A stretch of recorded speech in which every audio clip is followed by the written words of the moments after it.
Kaya mga kamangyan, halina kayo samahan na kaming pasukin ang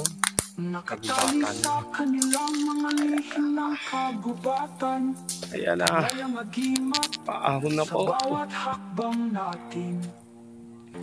Bawat sulyap ng gabi, kaluluwa'y nauudyok. Yung mga kamangyan, isa na namang kahanga-hanga na gawa ng kalikasan. Kung mapapansin nyo, itong bagay na ito ay tumagos dito. Ano ho, yan oh. Tagos ho yan dun hanggang doon sa kabila. At baka ho sabihin ng iba dyan na pareho yung puno. Ano, kahin ho yan. Ano, itong isa ay bagay. Ganda nito. Yan na mga kamangyan, ang kahanga-hangang tagupaypay. Ano? Nakakita tayo ng napakaganda at talaga namang suwabing suwabe. Ano? Tingnan na lang natin mamaya pag nabalatan ko na. Ayan, araw ng Martes mga kamangyan, hunting.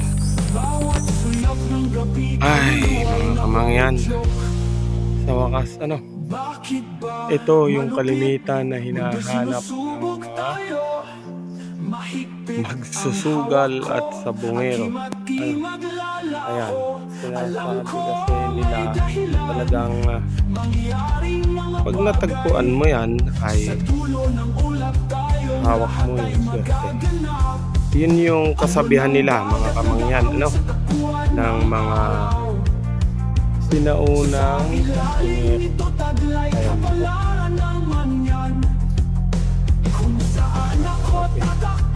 Ganito ang itsura nung sumalubong talaga ang buko niya. Ano, nakabintog ho. Ayan, malabo kasi yung camera natin eh. Pero ano yan, dalawang kanto yan oh. Ito yung isa na bintog na bintog. Ito naman oh, yung ano, yung isa nalabo. Ayan, kitang-kita na oh. Kumpara nyo dito sa iba niyang parte, wala, normal lang. Ano, yan, kailalad tayo, Martes. Nakakita tayo ng salubong na isa, ano. Putulin mo nga ka din eh. Pareho din eh. Dine, tsaka dine. Yan, nakakuha tayo ng isa. Yung labuyo ho kanina, nakatakbo na. Tumakas na agad. Mabilis ho kasi yung labuyo pagka ganitong gubat. Dito ho kasi sa amin matagpuan nyo yung mga iba't ibang klaseng hayop na mailap. Tulad nga niyang labuyo, tsaka yung tinatawag nating mga ahas na mababangis tulad ng kumbaka, ano. Ayan.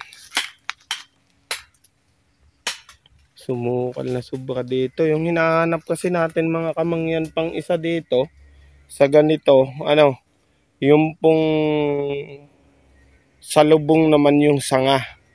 Kaso napakadalang ho talagang makita nun. Magaling ho yun sa swerte. Sinasabi ng ilan, ano, na merong tinatangang ganun. Ayan.